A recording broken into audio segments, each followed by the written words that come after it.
Rolf, it's great to be here today to talk to you. It's great to be with you, my friend. So let's talk about this, Rolf. So in the beginning, when you started to do this, play music, what was it like for you to be in a band in Germany in the mid-'70s? I mean, tell me about that.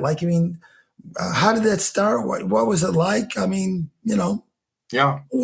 So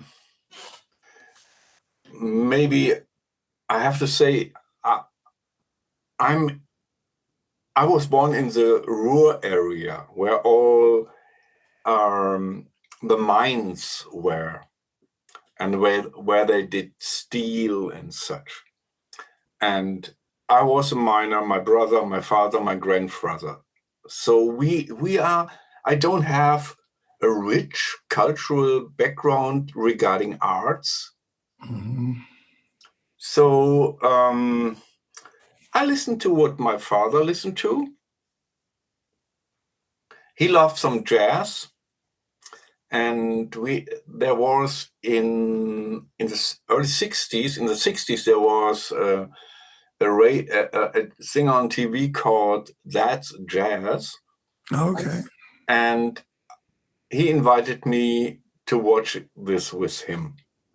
So I was like 7, 8 years, and I was able to listen to Dizzy Gillespie,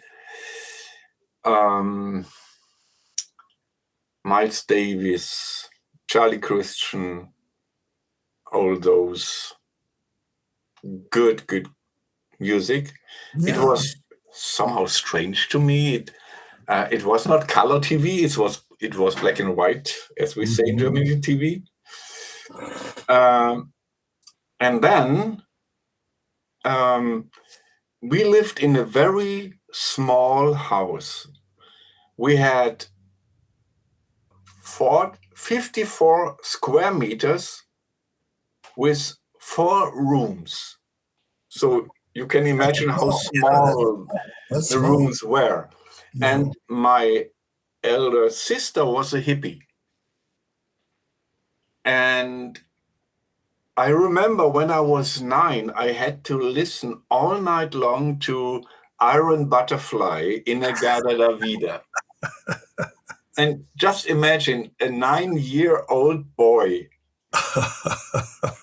being forced to listen to that music. I hated it. And I tried to have my pillow on my head just to get rid of the sound. And it was quite often, not only In-A-Gadda La Vida, it was even worse, The Nice. The Nice. The album, it was the second one or the first, Ars Longa Vita Brevis. They did some experiments with playing Bach as a band, and the best was Rolling Stones. That was somehow I could bear it. I didn't like it, but that wasn't that bad like The Nice or Iron Butterfly. But when I got 11, I started to love it. Mm-hmm. And I remember the first long play LP I bought was Father of Dave, was Solar Fire from Manfred Mann's Earth Band. Oh, wow. Okay. And the first single was Tanks from T-Rex. Oh, wow. Okay. So that was the first music I bought by myself. And somehow I was triggered between this UK prog-rock music and the jazz music I listened with my father. And then the third source was the radio. There was a radio show, it was called In Between. Mm-hmm. And they played music around the Early Weather Report, Carla Bley, stuff like that. Yeah. I didn't have an idea what's about this music and where it come from, but I knew, or that triggered something in me. So then, when I was 15, I started to learn on a coal mine, and I got some money. It was like 240 mark. Back then we had mark, D-mark. And I saved money for a guitar and an amplifier and such. Mm-hmm. Mm-hmm. But I had a guitar teacher, and we didn't had YouTube. Right. No. So, but I found out, I can't remember why, that A-7 and D9 are chords that works well together.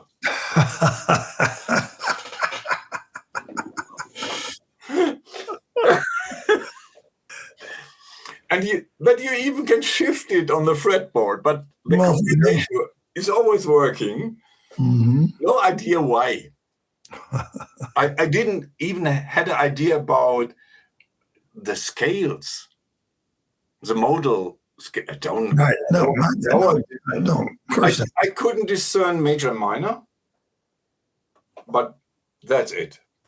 Then maybe the natural 7 I know by accident or by chance. Uh-huh. And then I learned the major 7 chords. C major 7 and F major 7 was so easy to play on the guitar, and it sounded well. Mm-hmm. And what I did then was those handful of chords I had, I just moved my fingers on the fretboard and find position that work. Right. And I found those positions. No idea, no clue about the theory of that, but why not? Mm-hmm. So, and then I found, I was on a concert in, let me see, I have it. Yeah, it was in 1975, November 30. I was invited by a friend that learned on the same coal mine as I did. Mm-hmm. But he was a year older, and he took me to a concert of the German rock musician Udo Lindenberg. Okay. I didn't know Udo Lindenberg back then, but I liked it. Very good musician, very good rock musician. And there I met our drummer and our bass player, and we liked music. And then we said, okay, let's try to form a band. Okay. But our drummer didn't have drums. He used everything you find in a household. Pots and pans, anything. Pots and pans, yes. And I did my A-7 and D9. And we played those 2 chords for hours and hours. And then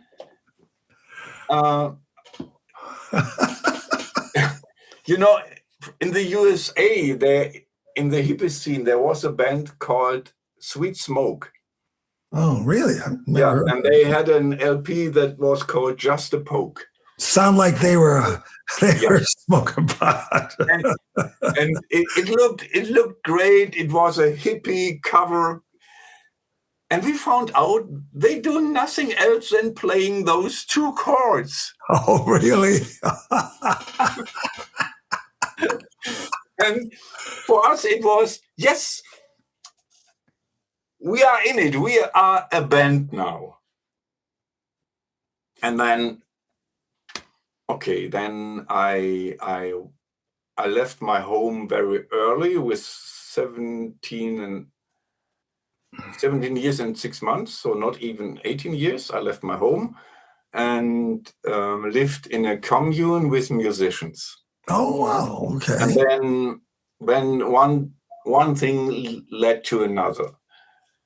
Yeah, and then I know we asked brass players, and we found 5 brass players. So we had a brass section. Mm. So we had a trumpet, 2 saxophones, a trombone we had, and a bassoon. Mm. So, and then I said, okay, meanwhile, I learned piano by myself. Wow. So just playing chords. I took my guitar and played the single notes, and then I found the notes on the keyboard. Okay. So I learned playing piano by guitar playing. So, okay, the chords were pretty stretched from a guitar, and then have these narrow notes I had to, but that was easy to make this step from this very broad chords from the guitar to the narrow voicings on a piano. It wasn't that difficult. Just try, and what sounds. Yeah. And then, okay, I said, okay, I like to write for the brass section. Oh, really? Okay. So, and let's say this A minor D9. And then I said, okay, let's do